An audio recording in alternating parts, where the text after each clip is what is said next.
Welcome to One Troy News presented by the Creative Guild. I'm Athens senior Katie Redmond. In this program, we'll take a look at some of the achievements that have been made in our district, along with presenting student work that has been produced over the last few months. We'll start by looking back at the beginning of this school year. Troy School District staff members played in a charity softball game against local celebrities to help strike out colon cancer. This event was in honor of Jamie Samuelson, who lost his battle with colon cancer in 2020. Jamie was a beloved Detroit sports radio personality who lived with his family in Troy. The event raised a total of over $20,000 for charity. This video was directed and edited by Brianna Johnson, a Creative Guild student producer. On August 26th, Troy School District staff members played against local celebrities to help strike out colon cancer. The event was in honor of Jamie Samuelson, who lost his battle with colon cancer on August 1st, 2020. Jamie was a beloved Detroit sports radio personality and lived with his family in Troy. So tonight we're here, we're gathering in Troy at the place where we're raising our family. My kids are all in Troy schools, and we're able to come together, remember Jamie, and remember his message. To come out here tonight, what a great opportunity. First of all, I get a chance to play against my brother. Haven't had a chance to do that ever in life. So got a chance to do something fun for a great cause, come out here and have a little fun, and what a great Michigan night. I listen to him every morning on my way into school on the way to Troy, Athens. So I didn't know him personally, but I heard his voice every day, and it was really touching that I was asked to be a participant in this. So I didn't know Jamie, but I listened to him on the radio all the time. And, growing up a big sports fan in town, I'm connected to Troy, grew up here, so when I got asked to be part of this game, I was more than ecstatic to do so. Jamie's someone I've listened to and looked up to my whole life, and having never met him, I felt like I kind of knew him. This is a fantastic event to be able to raise money for colorectal cancer research and treatment, and to also raise awareness for early screening for colorectal cancer. Right before he passed away, actually, he went on the radio and he told people the disease that he was fighting, and he urged them to go get themselves checked out and to really understand their health and go get a colonoscopy.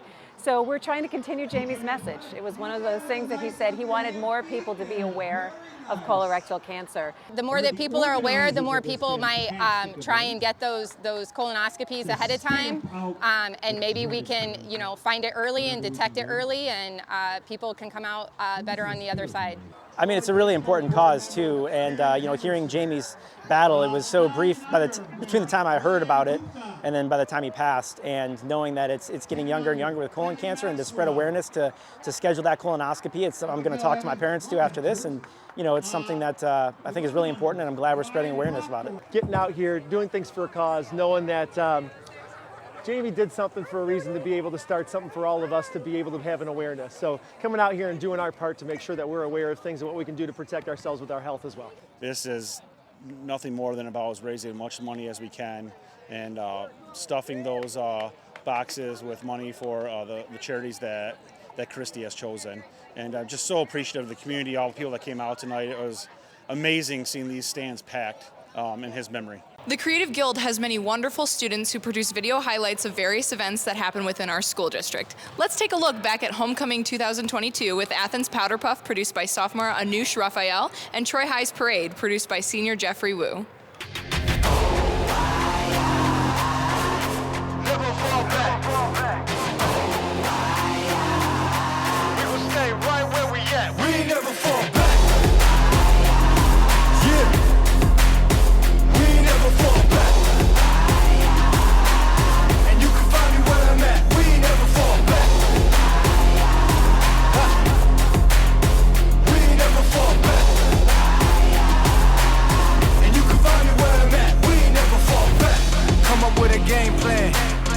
XL up in the paint, you can't shake that.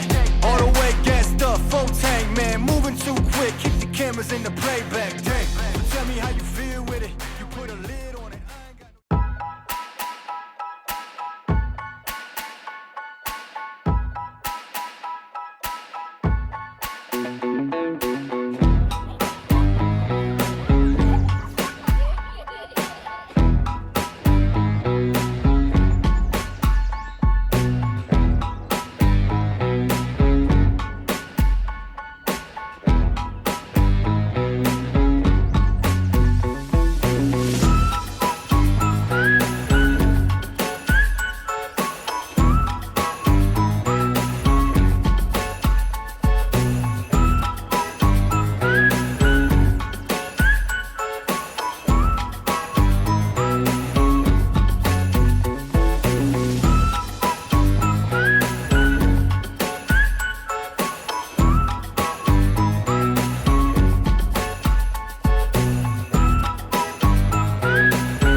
Troy High's Brian Zawieslacht was named the Michigan Assistant Principal of the Year. Brian was nominated by former student Sarah U. Betham Churla, who said that Mr. Zawieslacht uplifts student potential and encourages the pursuit of passions inside and outside the classroom. And according to Principal Ron Coney, Mr. Zawieslacht is a role model for staff and students who had an extremely large and positive impact on everything that we do. Here's a clip of Mr. Zawieslacht accepting his well-deserved award. We're here to celebrate and recognize Troy High School's own Assistant Principal, Brian Zawieslacht, as Michigan's Assistant Principal.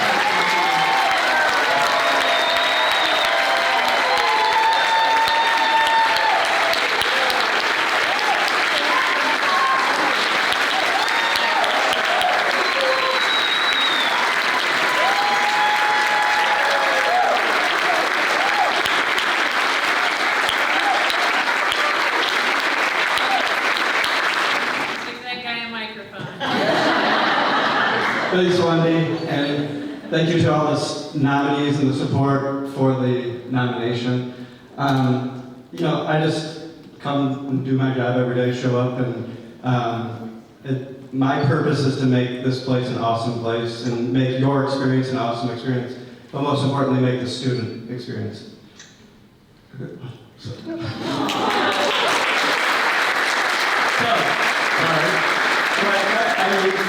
I just want us all to have a better experience than we had in the past. So if we can get a little bit better each day, it's a win for us. So thank you guys to everyone who supported all the nominees that wrote on my behalf, and I'm grateful for all of you guys. Thanks.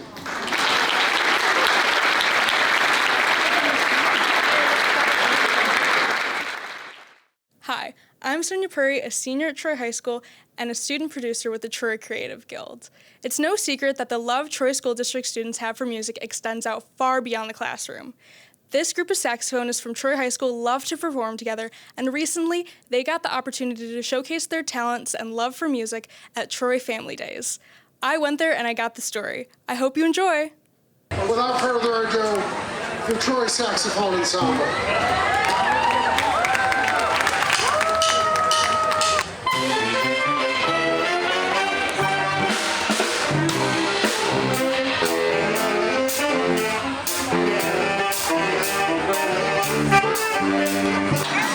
Troy Saxophone Ensemble is just a group of 8 saxes, a bass, Sam, and a drummer, Noah, who just got together and started playing music for fun. We all are either current Troy High saxophone players or we're alumni, and our leader, Adam Harris, arranges all the songs for us customly. He arranges all of them, gives us our parts, and we perform at places like Troy Days. My brother, he has a big passion for playing saxophone, as do I. We don't do this for the gig money we get, we don't do this for the crowd, but we do this for mostly for ourselves. We think this group in general is just super fun and we all love making music. Brian P. Nutting. Brian P. Nutting has played such an influential role all behind the scenes. None of the credit is given publicly to him, but all the credit deserves to go to him. He brought us up from the ground to where we are now, when we were just little wee freshmen, to now Adam Harris in college, flourishing in his music program. He built us to be what we are today. So I'm going to do one more for the authors.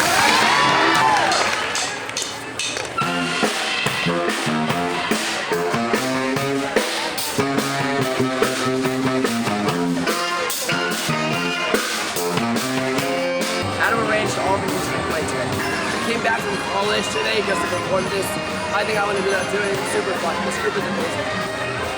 The brainchild behind all the music you're hearing is this young man here. On behalf of the Global Troy Committee, I'd like to present you with these certificates that you can go ahead and disperse to your membership. That's one of the reasons why we have art in this school. How cool is that?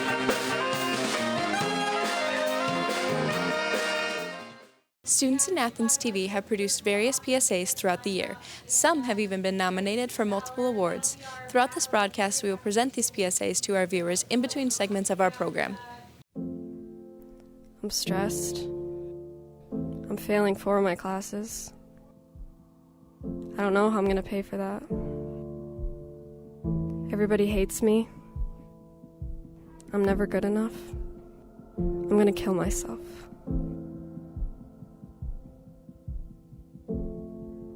Some things are left unsaid. If someone you know is showing signs they're struggling, please reach out. It's okay to say. Cell phone use while driving leads to 6 million accidents per year. You're more likely to be tempted to text and drive if your phone is in reach. A person who texts and drives is 6 times more likely to crash than someone who drives drunk. In 2020, 3,142 people were killed in motor vehicle crashes involving distracted drivers.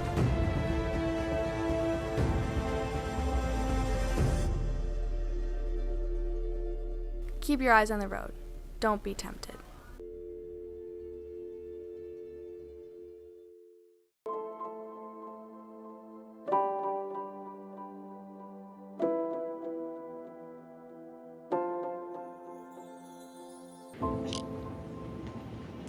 I think not. What? Who are you? Missing the trash can is actually really embarrassing. It was just a gum wrapper. It's never just a gum wrapper. Here, let me show you. Okay. I'll throw it out. I should think so. No one wants to pick up your gross leftover lunch trash. Why do you think the assistant principals keep you in the cafeteria during all lunches? Because they don't want us using the bathroom. No! It's because you trash the hallways. It's time you start picking up after yourself. Act like a gentleman. Now, go back and think about what you've done.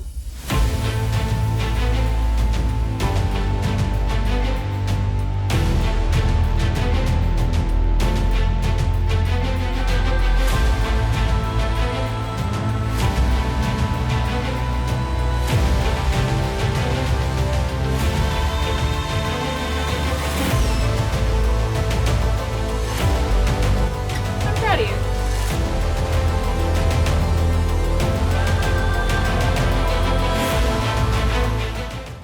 The Creative Guild has provided opportunities for students to learn about photography, production, and editing, and its student podcast and video projects have received multiple awards and nominations. Now, students of the Creative Guild have released the school district's first ever album with original music and incredible performances. The album is titled Dreamin' Big. It features various styles of music that was both produced and performed by students. You can find Dreamin' Big by the TSD Creative Guild now on Spotify, Apple Music, YouTube, or wherever music is found online. Opening night might not be until the spring, but our high school theater programs are already starting rehearsals for their upcoming shows. The Troy Theater Ensemble will present Curtains, a musical comedy whodunit opening on March 10th and playing through that weekend and the next. Tickets can be purchased online at ttensemble.weebly.com starting in February. Then, in April, the Athens Theater Company will be presenting the 1930s Pulitzer Prize-winning play, You Can't Take It With You. You can find the ATC online at athenstheatercompany.weebly.com. The play starts on April 14th and through that weekend. When it comes to our country's national parks, is there a line between popularity and preservation? Students in Athens TV interviewed leaders from national parks right here in the state of Michigan, including Pictured Rocks, Sleeping Bear Dunes, and Isle Royale, and asked them about the challenges related to overcrowding. Produced by Brianna Johnson and narrated by Katie Schmidt, here's the story. I'm a big fan of the national parks. I've spent a lot of time in them recently, and as I've noticed, so have a lot of other people.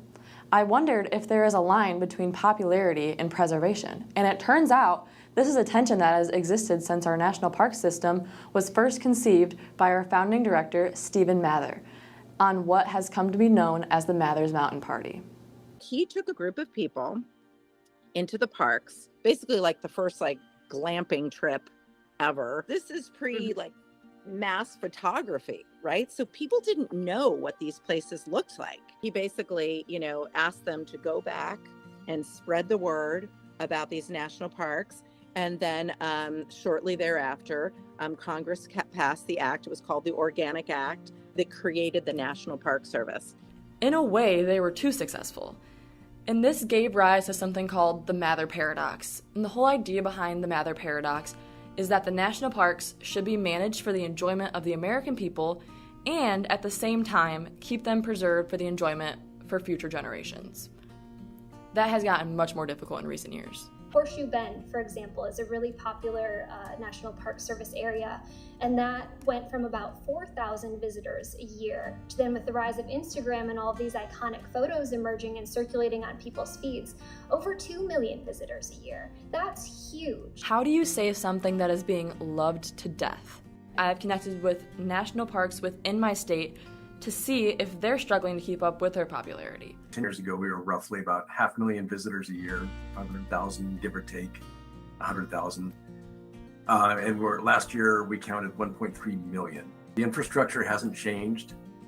Our parking lots are the same. A lot of our roads are literally old logging roads that aren't built wide enough to current standards, and culminating in a 50-car parking lot for Chapel Trailhead, for instance, that fills up first thing in the morning in the summer, and then it's just this crazy mess down there the rest of the day. We're on a big pile of sand. The soils here are it's all sand.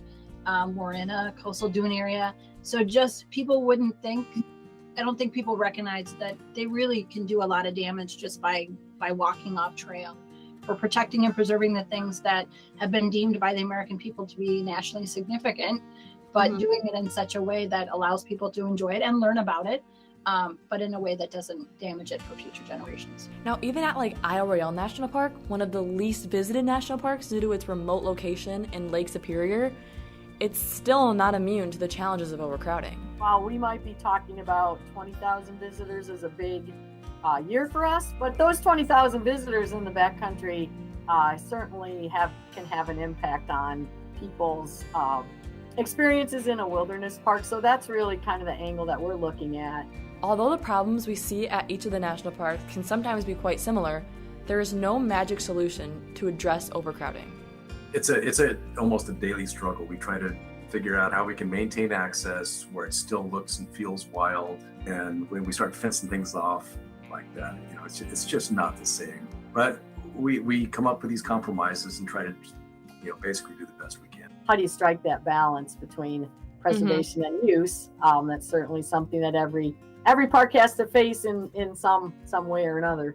We're trying to be a welcoming place for all. So we have to acknowledge that there's got to be those parking lots. There's got to be that infrastructure that allows everyone to enjoy the park. I mean, it's just so critical for people to kind of understand the environment that they're coming to, know what they can do and see. That's the challenge of the parks. They're here to be enjoyed for current and future generations. That's the National Park Service Organic Act says we're going to preserve the wildlife and therein and the objects therein, but we have to make it so that it's enjoyable for current and future generations. For the first time in a long time, this issue was addressed in 2020 with the Great American Outdoors Act. For more than 50 years, Congress has struggled to adequately fund land and water conservation, leading to a never-ending backlog of maintenance and other critical needs in our parks and public lands. The bipartisan 2020 Great American Outdoors Act funded a $9.5 billion maintenance backlog, and while that is a great start, it does not fully fund all necessary repairs. As a member of Congress, I would prioritize our national park system. Visitor numbers clearly show they're working well, and I'm not sure why we would constantly underfund one of our strengths. I don't want maintenance backlogs. I want individual park units to be the proactive and innovative with their resources, not constantly trying to keep up. The Great American Outdoors Act was a great start, but it needs to be amended to meet the current park needs.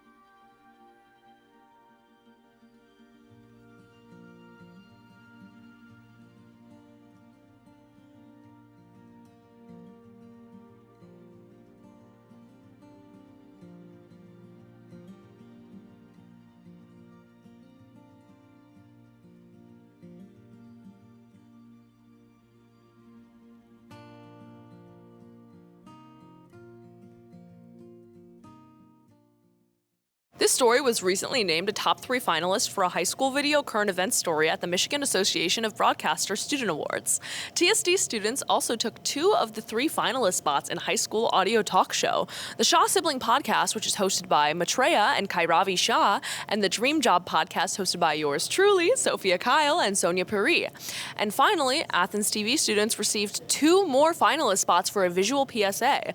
Ella Musto and Charlotte Richardson for Don't Turn Your Life Into a Horror Movie, and Ella Musto and Macy Van Team for Left Unsaid. We look forward to these results in March, and here are those PSAs. I'm stressed. I'm failing 4 of my classes. I don't know how I'm gonna pay for that. Everybody hates me. I'm never good enough. I'm gonna kill myself.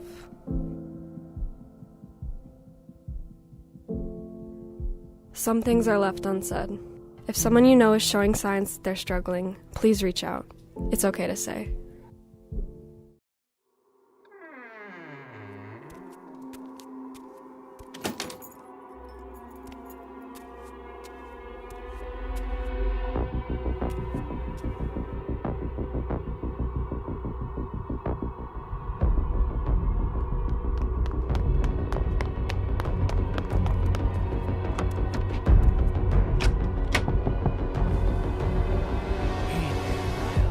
I saw you texting back there, and I just want to make sure you don't do that as you get on the road, okay? Yeah, I'll focus on the road, no problem. You wouldn't want to turn your life into a horror movie. All right, have a good night.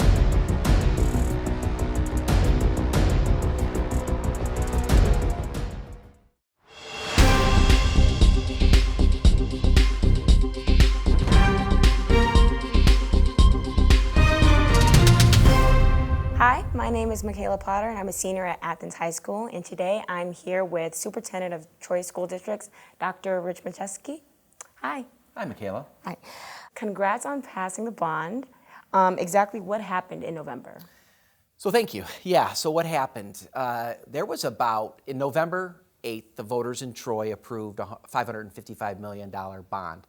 That is essentially a long-term debt that the voters in the district agreed to take on for the purpose of raising $555 million for a number of projects that will take place in the district over the course of the next 10 to 12 years. We spent about a little over a year actually, prior to November 8th in planning for this bond election because we knew it was going to be a fairly heavy lift. We didn't know what the number was going to be a year ago. We didn't know how much we were going to ask. But we knew regardless, it was going to be a challenge for us. So we spent a lot of time engaging our community, talking with individuals, various constituent groups. We brought a group of about 60 or so individuals from across the district together. They met for about 9 months in helping us plan for the projects that will ultimately become a part of this bond initiative. And you mentioned a debt. Is it like a large debt or over time? Yeah, so essentially we're going to raise $555 million and we're going to pay for it over the course of approximately 30 years. So if you consider it like a home mortgage, you're taking that large amount, you're getting that amount up front, but you're paying for it over time. And that's typically how most school districts in Michigan generate the funds necessary to do the kind of capital improvements that we're looking to do here in the district. So now that we've already had the yes on the move forward, what are the next steps? So next steps are all about planning. So we already, even prior to the start or to the successful election on November 8th, we had started planning in hopes that we would be successful. We started that planning. So we are in the process now of bringing groups of individuals together to talk about and plan for what these projects will look like. The initial planning starts with our construction manager, Barton Mallow, our architects, TMP. Bringing them together and thinking about the actual plan for how we're going to spend that money over 10 to 12 years. So we're thinking about chunking out all of the various projects, and that took quite a while. Think about, it's a big puzzle. How do you make sure we have a certain dedicated amount of funds in a certain period of time? What are the projects we're going to do within that period of time? And then the next period, and then the next period. So we're working with the corporation Fielding International. Mm-hmm. How did that come about? What led everyone to agreeing to work with them? Sure. Fielding is an architectural firm. Fielding International is an architectural firm. But one of the other things that they do is they help around learning. They help learning around educational spaces. So they help take educators, students, community members, administrators, teachers, bring them together and help think through the design process. We're going to build a new middle school. We're going to build a new Smith Middle School. We need to challenge ourselves as to what we want that middle school to look like. Do we want the middle school to look like it does now? I don't think so. That was built well over 50 years ago, and it was built at a different time for a different purpose.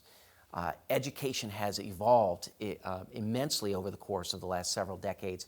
What we want for our students today, how we want our students to interact, is different based upon how buildings were built 50, 60 years ago. So if we want our students to interact differently, we have to make sure that the spaces reflect how we want our students to interact, how we want our teachers to teach.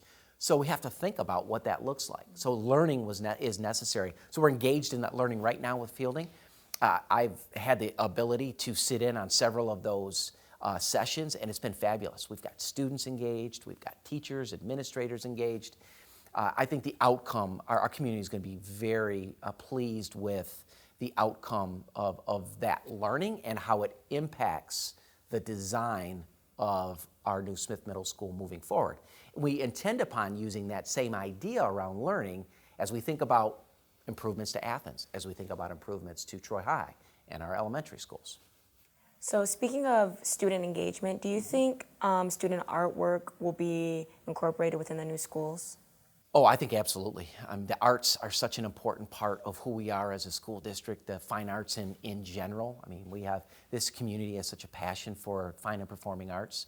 Absolutely, we'll find a way to incorporate student voice. And that's what art is, right? It's student voice, right? It's students expressing themselves in a manner.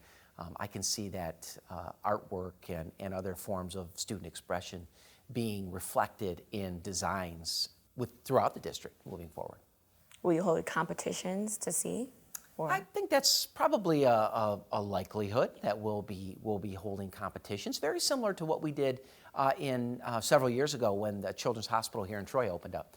We had students that submitted artwork, various different types of artwork, and it's on display currently at Children's Hospital and will be for decades to come, and we're very proud of that when we have opportunity to go there and see that work. So I see a process very similar to that as we near completion of what those projects may look like.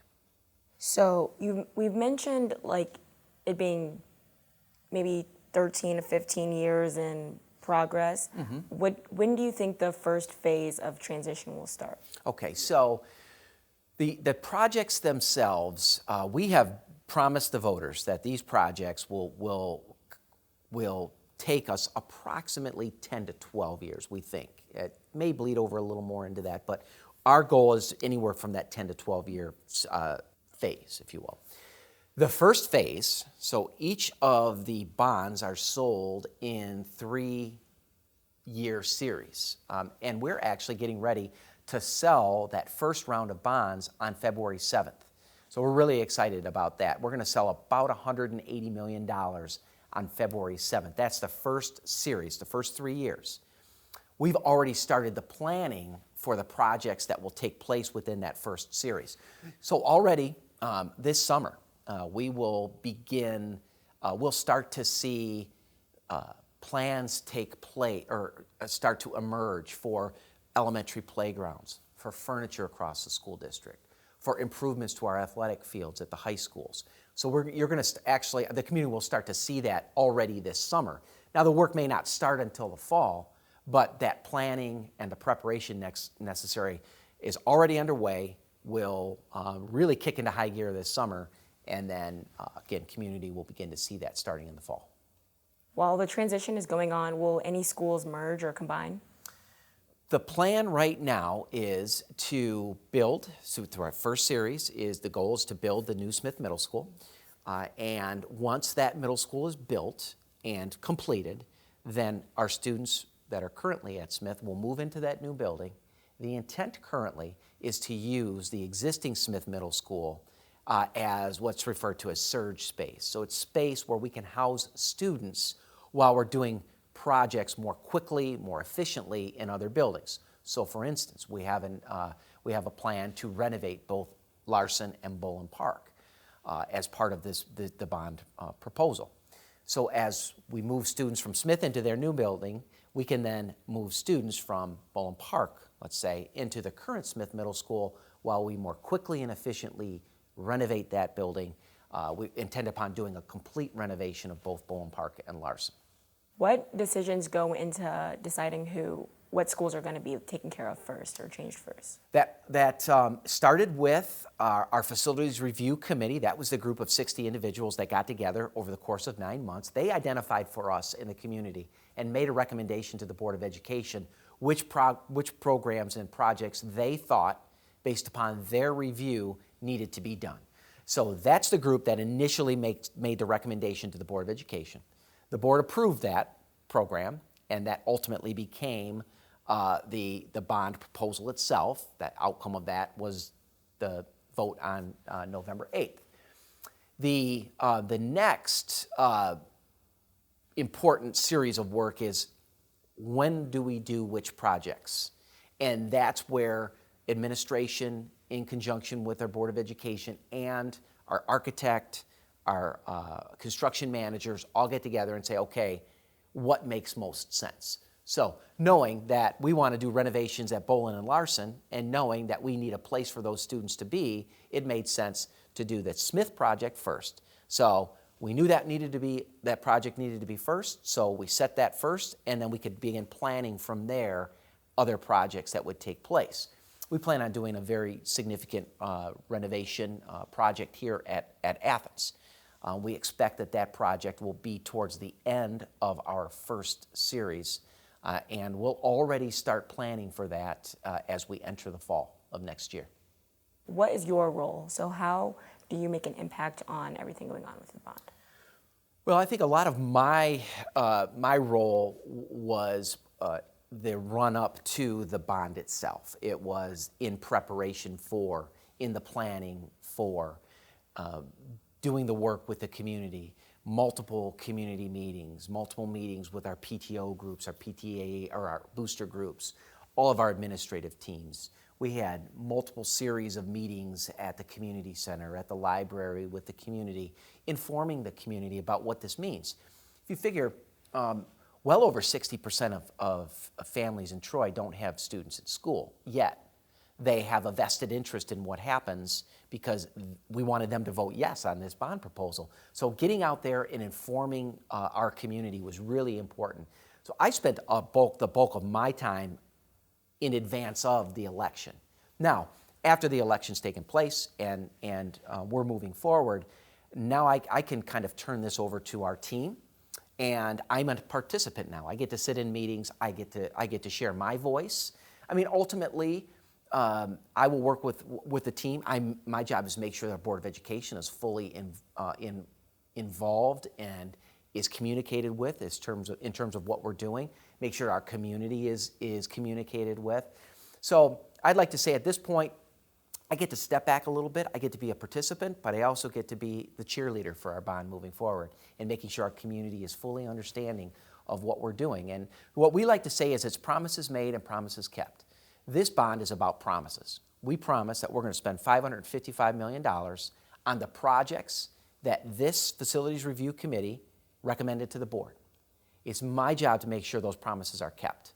And I have to hold our folks accountable, making sure that those projects get done, they get done on time, they get done on budget, and that our community ultimately understands 10 years from now, 12 years from now, that everything we said we were going to do, we did, and they're very proud of the outcome.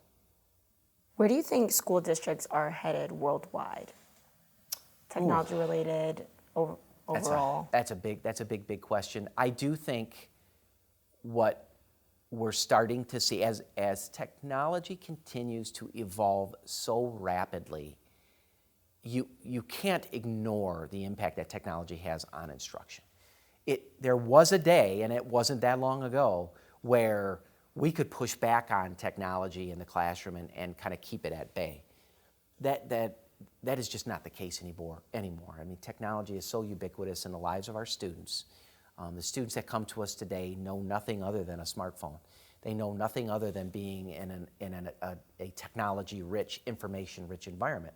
So I think what we're seeing today and what we're going to continue to see is a movement away from education as the acquisition of knowledge and moving towards education as the application of knowledge and being knowledge creator, or being creators with that knowledge. We shared that with our staff at the beginning of with the Troy staff here at the beginning of the year, recognizing that our youngsters have access, on your phone you have access to all of the information you need. It's important for you as a learner to be able to discern whether the information is accurate and how do you create something from that information. So it's really about being creators, being innovators.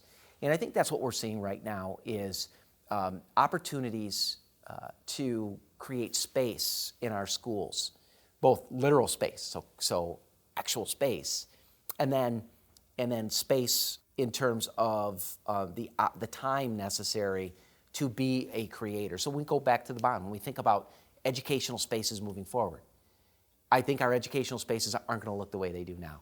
I think they're going to be open. They're going to be inviting. They're going to be creative. They're going to invite creativity. They're going to invite collaboration. They're going to almost force it to some degree because we know that's the world that we live in right now, and that's the world you will inherit, Makayla, and we want that for our students. And so, how do we create opportunities for our students to be creators with that knowledge that they have available to them? So, and speaking in Athens specifically, we know that the TAC in this area is more so new than the rest of the building. Will it still be renovated, or are we trying to keep this area? So that's a good question. We haven't started from the Athens perspective. All we have at this point are kind of renderings, our ideas. We haven't started the actual sitting down with the constituent groups, sitting down with students and staff and administration and parents, thinking through what is it that you want for the Athens of the future. We're going to do that. The similar process we're doing at Smith right now, we're going to do that at Athens with Fielding. We're going to think through what the future of Athens should look like. These spaces are examples of the kind of spaces that I think we want to be able to create, inviting spaces where individuals can come together and collaborate and so forth. So these spaces will exist. They may change somewhat, but they'll exist in some manner or another. What won't exist are the traditional classrooms as we see them today. And I think at Athens, that's a good thing. What will exist is more natural light. Our windows and opportunities to allow for the nature into our buildings and how we utilize that, how we harness that to engage students in their learning and their educational pursuits moving forward. Well, thank you so much for answering all my questions and for being here today. We truly appreciate it, and thank you. It's my pleasure. Thank you. Troy High School recently had the opportunity to host the 2022 Southeast Michigan Fall Model UN Conference. Students from across Metro Detroit come together to debate resolutions, communicate, and work hard to form solutions to real-world problems. I got the chance to cover the event and talk to some incredible students. I hope you enjoy. We're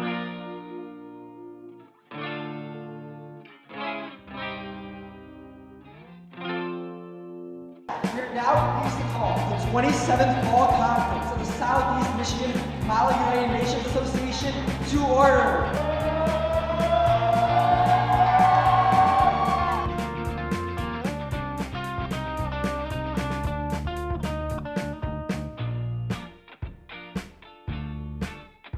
So, SMUNA is the Southeast Michigan Model United Nations Fall Conference. SMUNA is a fall conference that's held every single year at a different high school in Southeast Michigan. It's a pretty big logistical challenge for one school to take on. So delegates from all over Metro Detroit and even from Canada come to Troy High and schools around, and they participate in Model UN. So they debate resolutions, they debate global affairs, they communicate, they work together, and really come up with solutions to solve real-world problems. Russia and I are actually working together on a resolution to pass concerning air quality and air pollution. And we recently just made an international bank holiday called WAQ Day.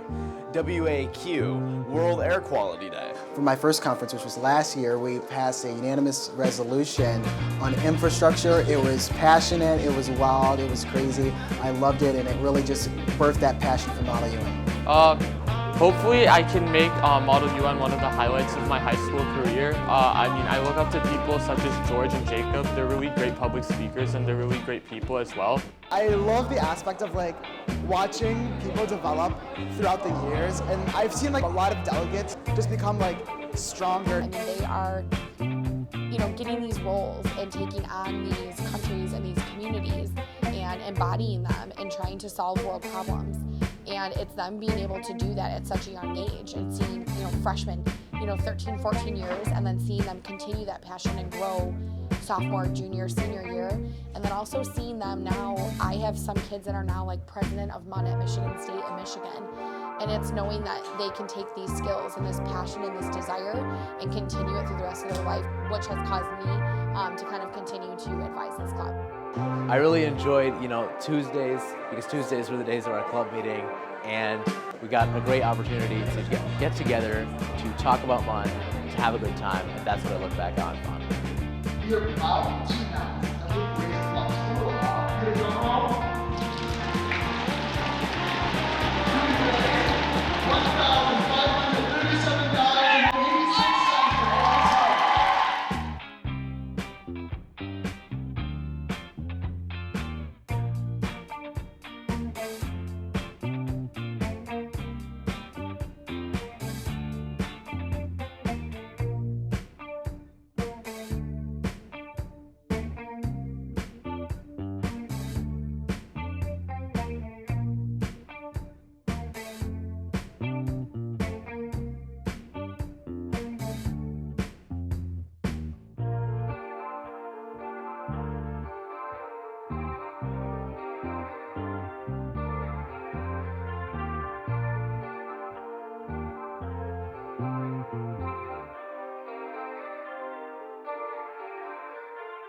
We've all seen the commercials where people just show up at your front door with a giant check, and one Athens student just experienced this in real life. Junior Michelle Narte won first prize from the Suburban Collection's Focus on the Road PSA competition. Michelle was surprised during class where she learned that she had won $2,500, having been selected out of 150 submissions. Here's a look at the surprise and her award-winning PSA about distracted driving. Michelle? Oh, there you are. Why don't you stand up, Michelle? Why don't you stand up? So those of you that don't know why we're here, I'm Dan, wheelhouse with the Suburban Collection. We're local car dealerships, and every year, this is our 5th year now, we host what's called a Focus on the Road competition, where students get a chance to create PSA, public service announcement videos of why distracted driving is bad. And Michelle was one of our participants this year. And actually, we're here because Michelle is our first place winner. So congratulations. We got cameras here. Oh, let me get my So for her first place win, Michelle won $2,500 from the Suburban Collection. And you're okay? Yeah. All right.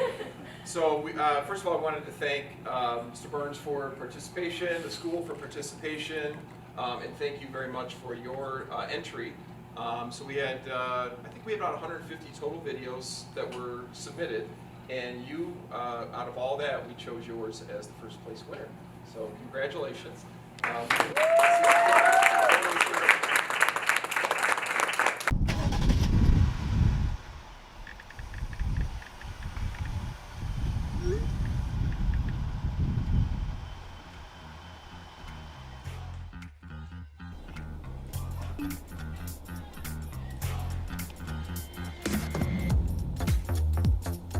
Don't throw your safety out the window.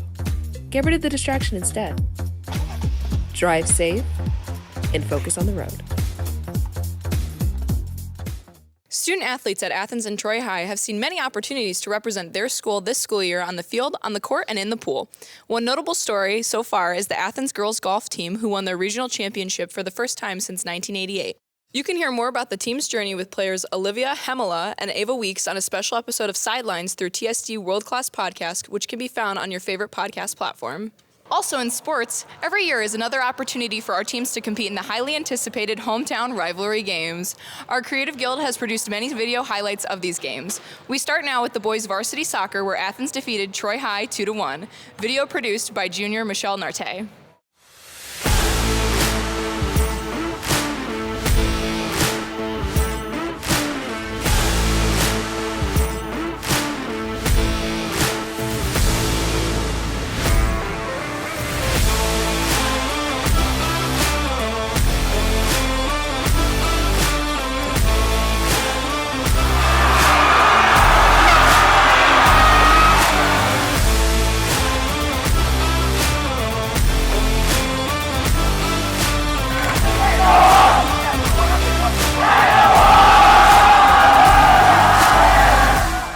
Next, we take you to girls varsity volleyball, where in a close game, Athens defeated Troy High in the 5th set. Video produced by senior Jeffrey Wu.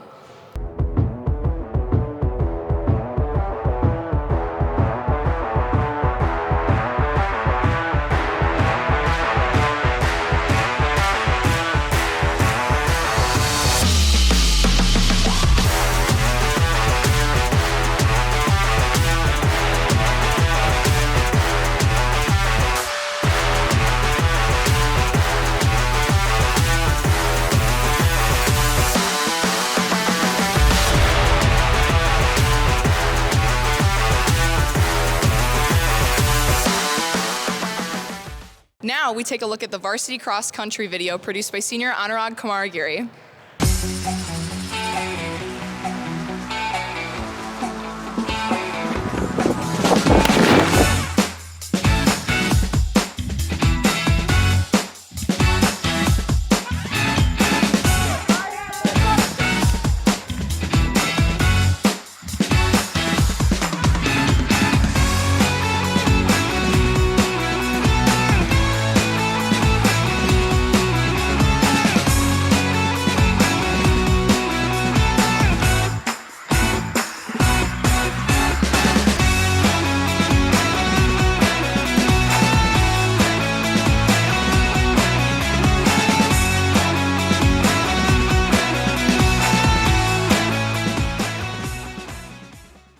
In varsity football, it was Troy High that came out on top with a score of 27-6.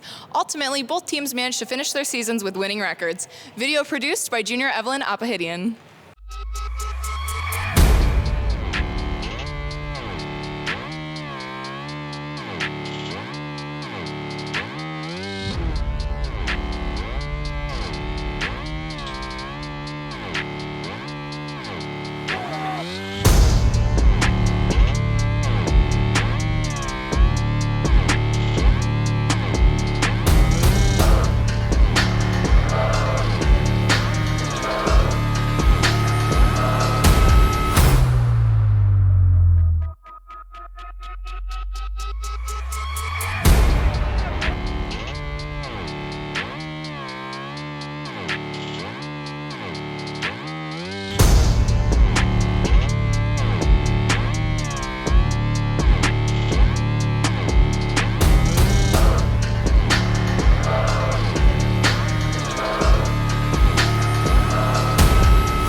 While on the topic of football, your Troy Colts debuted a new uniform this season, which was revealed in a special video produced by senior Jeffrey Wu, along with many others from the Troy High Film Club. Let's take a look.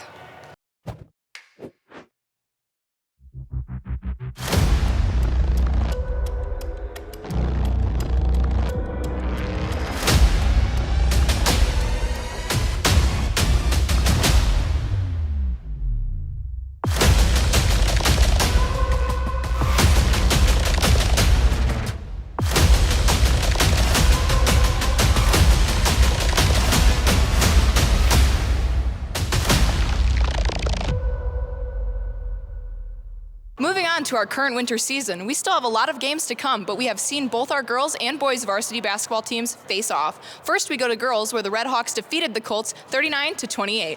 Video produced by junior Brianna Johnson.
And now to the boys, it was Troy High who outscored Athens 51-38. Video produced by junior Michelle Narte.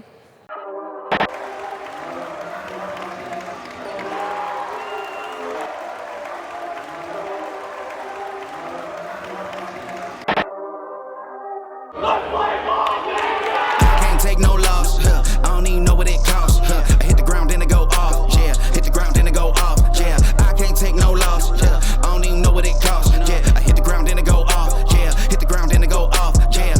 Run it, ooh. I really feel it's my time, think it's my year, yeah. I really feel it's my time, think it's my year, yeah. I really feel it's my time, think it's my year, yeah. I really feel it's my time, think it's my.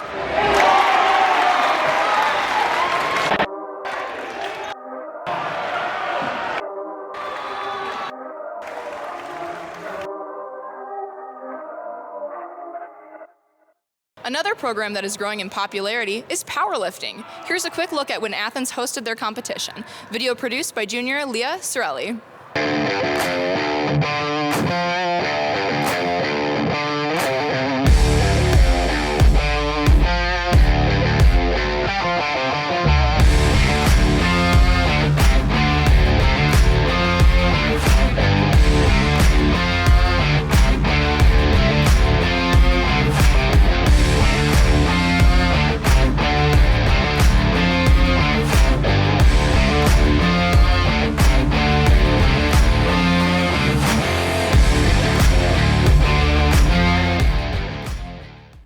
We're looking forward to seeing more from our athletes, and don't forget, you can find these videos and more on Instagram at Troy School District. From sports, we now transition to music. Our marching bands spend countless hours rehearsing, perfecting, and performing their shows. Here's a quick video featuring both our Athens Red Hawk Marching Band and our Troy Colt Marching Band, produced by senior Anurag Kumar Giri.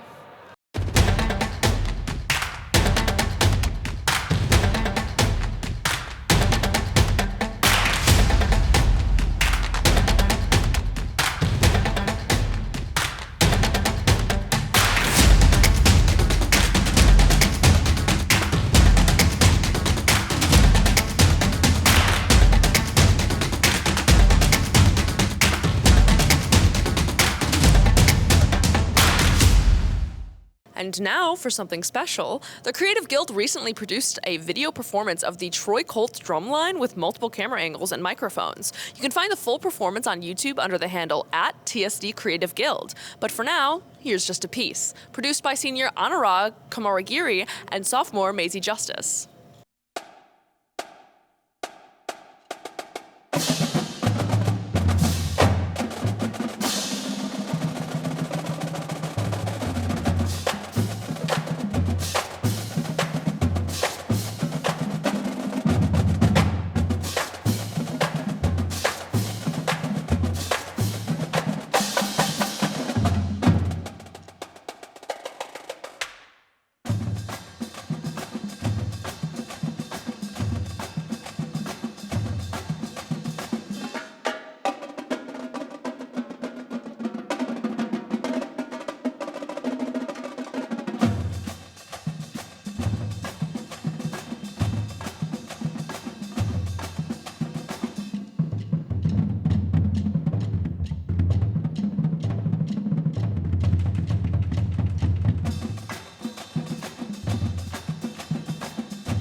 Coffee House is an annual event organized by the Athens Muse Literary Art Club. It's a night of poetry, music, and performances that celebrate young student artists. Watch to see how the cafeteria is transformed by lights and coffee as students take the stage. Video produced by junior Cassandra Wilson.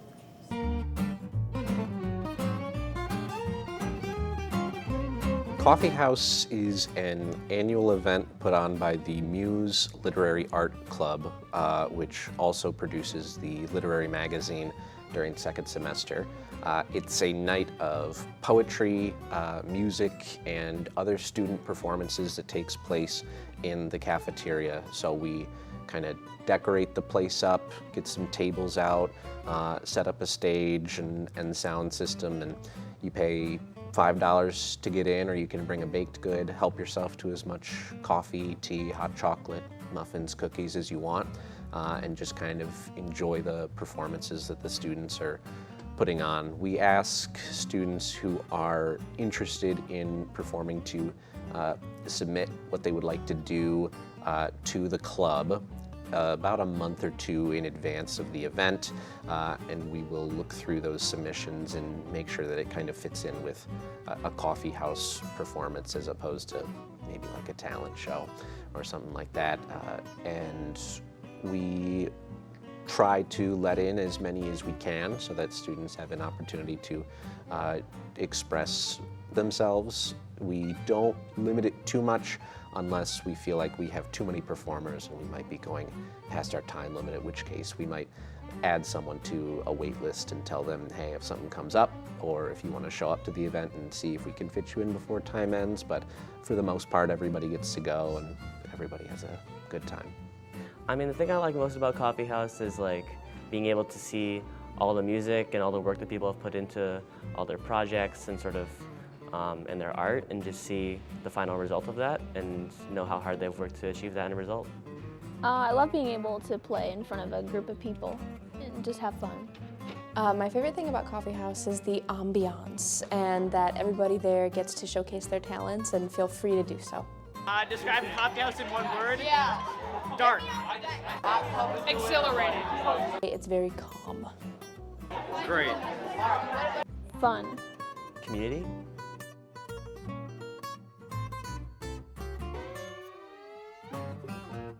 Every year on MLK Day, our district hosts a day of service to honor the life and legacy of Dr. Martin Luther King Jr.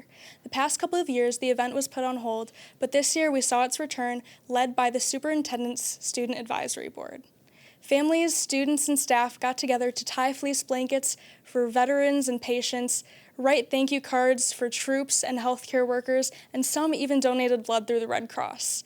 I covered this event, which saw hundreds in attendance. I hope you enjoy the video.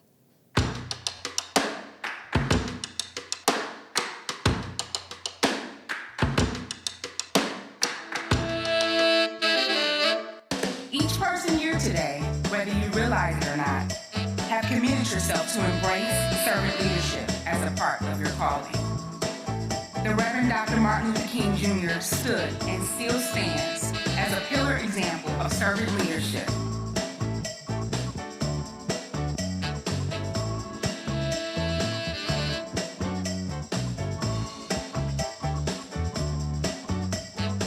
But if we're afraid to ask the question about what kind of foods, what kind of culture, what kind of religion, what kind of beliefs we have, if we're afraid to have those courageous conversations because we built a wall and a barrier of political correctness, then we have completely shattered a part of Dr. Martin Luther King's dream.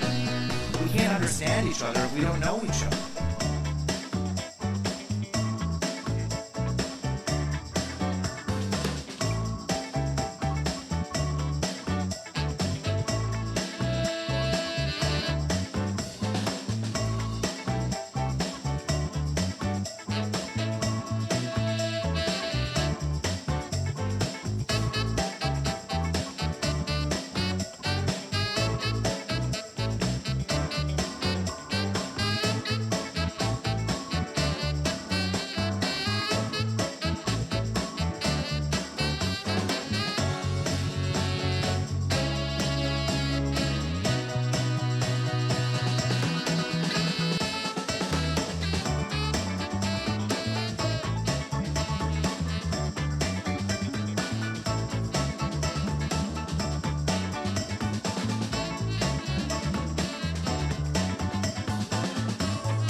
Don't let your next text be your last. Focus on the road. Sure, the world was spinning, you'd had a few drinks, but you decided to drive home anyway. After all, nobody'll find out, and even if they do, it's only a $500 fine, and you won't spend that long in jail anyways. But then, the consequences came clear, and you were faced with 20 years in prison and a $20,000 fine for killing a friend. Don't bury a friend, don't drive drunk. That'll do it for us here today. Don't forget that you can find these videos anytime online. Find the Troy School District on YouTube at Troy School District MI, on Facebook and Instagram at Troy School District, and on Twitter at Troy Schools. Also, look for the Creative Guild on YouTube and Instagram at TSD Creative Guild and Twitter at TSD Guild. You can also look for our podcasts. Just search TSD World Class Podcast and TSD Creative Guild on your favorite podcast platform. And don't forget, we are also streaming original student music on Spotify and more.